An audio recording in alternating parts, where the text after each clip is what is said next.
Thanks for joining us here at AMSnews.TV.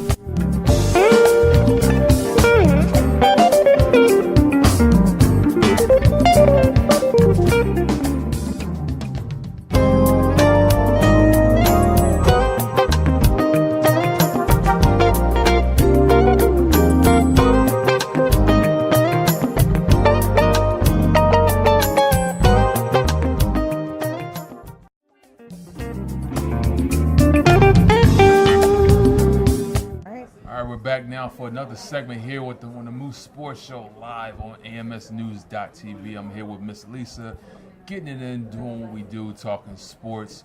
Now, we was having a good conversation. We was talking about the Broncos and the Raiders. Yes. Who do you like as far as that matchup is concerned?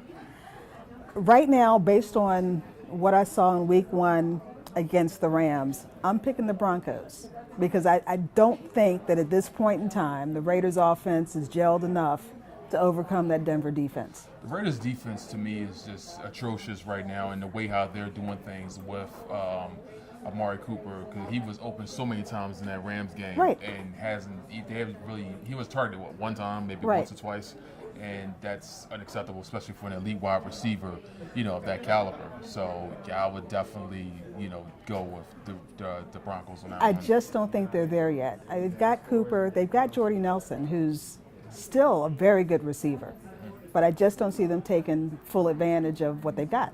I'd say, you have another matchup, interesting matchup coming up. Cowboys, Giants. Saquon Barkley, he looks solid. Yes, he looked good. He looks solid. I mean, I gotta give props where props is due. He looks solid.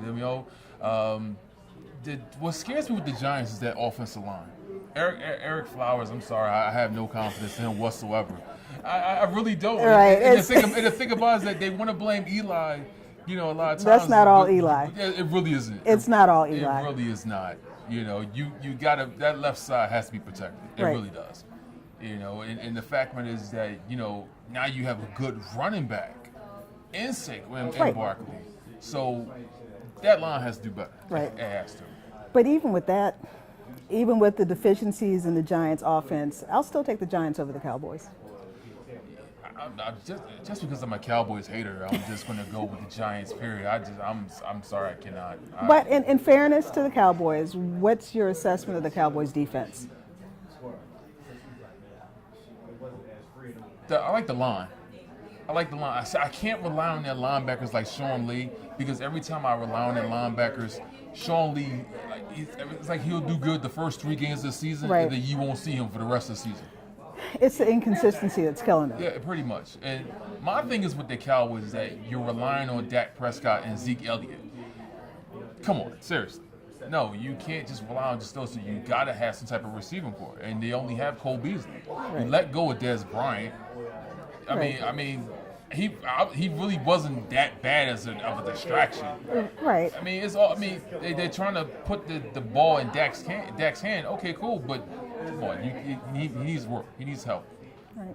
So what do you think it's going to take for the Cowboys to turn the corner? I mean, like I said, this is just week 2, okay, so it's not time to push the panic button yet. Okay.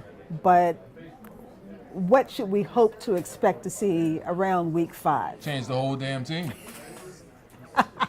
Change the whole damn team. I'm talking a straight coordinator. I'm talking coach. I'm talking all that stuff. Change the whole thing. Just throw the whole team away. I just thought you got seriously. Seriously. I mean, you have to start somewhere. Right. Like that. Seriously, the NFC East is stacked now. Yes. From the Redskins, Giants, of course the Eagles. So that is already stacked.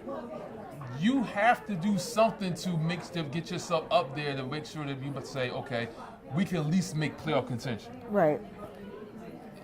You can't do that with just, okay, your quarterback's taking more sacks a little bit. The offensive line was the best offensive line in the NFL. It was very good, yeah. Yeah, it was. But still, we're not making improvements for that defense. So now you have another marquee matchup in the Eagles versus Tampa Bay. Yes. Now, I can't lie, and I'm not saying because I'm an Eagles fan. I like this matchup. Did you see what Tampa did to New Orleans? Yes.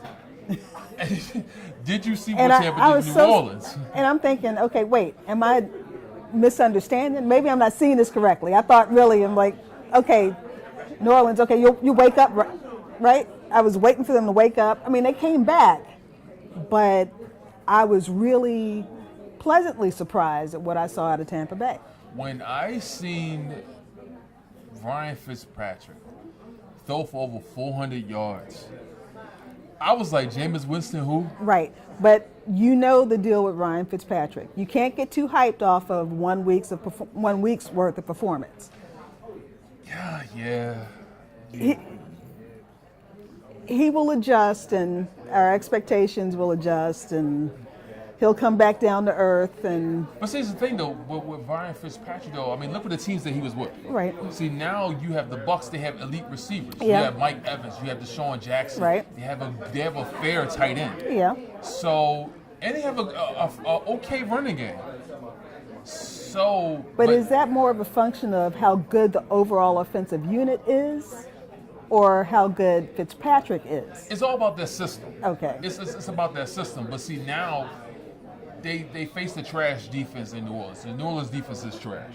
They've been struggling for they've been struggling seasons. It's been a struggling moment. for a while. You know, so now you have that Eagles defense where they're coming back full strength. Nigel Bradham is coming back from off that 1-game suspension. Right. So people are really coming back healthy. The only person that's really out for the Eagles besides Carson Wentz, Darren Sproles, he's going to be out with a hamstring injury. Right. You know, but defense is still coming back. It's going to be coming back strong. Right. So that's going to be a huge test for Tampa right there. Right. Because Eagles basically, I mean, I hate to say this with the Falcons, but Eagles stopped that Falcons basically that red zone. And the only reason why the Falcons got that touchdown because defense got tired. Right, but they were against a very leaky offense. So, I mean, it's just they're sputtering. If they got there, it was by pure luck. So but it now- certainly wasn't capability. So now you have two elite receivers in Mike Evans and Deshaun Jackson going against Ronald Darby, that good cornerback tandem, Michael Jenkins, Right. you know, Rodney McLeod. So I don't know. It's going to be a good game. Right. I think it's going to be a good game. That one's worth seeing. I had gotten accustomed to seeing bad football for the first 4 weeks, but this one I'm excited about. The thing about with the Eagles, and I'm going to get off this team real quick afterwards. With the Eagles, the only thing that concerns about them is just their offense. Nick Foles really has to get it together. Right. You know, I mean, I get it. You got the little Philly special going on. That's Right. nice. That's cool. NFL teams will pick up on that. Right. There is a thing called a film room. Right. I don't understand why people don't understand. They this. will adjust. You know, like teams do adjust up. Like, okay, that's that same play they did in the Super Bowl as well as the Falcons Right. game. So I really have no idea. So what's a matchup this of week 2 that you're looking forward to seeing? You already covered it. No, you did with Tampa Bay and Philadelphia. I mean, that is the one I'm really waiting to see Okay. what happens. But also, and maybe it's because being a Redskins fan, just to see something's got to break with Dallas and New York. Okay, so I have to ask you. So now you are a Redskins fan. Yes. What's your take on the Redskins so far? It's only week 1. I'm a seasoned Redskins fan, so I don't get too hyped, nor do I get depressed. I will defer judgment until about week 5, Okay, week so- 6, okay. because I've never had a lot of faith in Alex Smith. Okay. He's great. He seems really good for those first couple of weeks, and then I'm just waiting for the other shoe to drop. Oh. I think if the overall unit can stay healthy, the offense can really do some things. I think it is substantially better than it was with Kirk Cousins. So do you think the Redskins can be better with Adrian Peterson? Now that Adrian Peterson is there? A definite improvement. I saw flashes of the old Peterson, but again, he's a lot older now. Injury and age will catch up, and it's a long season. So let's see what happens. My best hope is that everyone can stay healthy. And that's the key thing, you know, right now. You know, just basically just staying healthy. I mean, if you don't stay healthy, then your season basically go down the toilet. Right. You know. But the fact is that we are live here at the business conference here, AMSnews.tv. Business Conference 2018. We are live, having a lot of fun. Yep. Season 2 debut of the Moose Sports Show. Brand new co-host. She knows some stuff. I keep on trying to tell y'all. Don't sleep on this woman. She knows her stuff. But we're going to be back for another segment live, AMSnews.tv. This is the Moose Sports Show.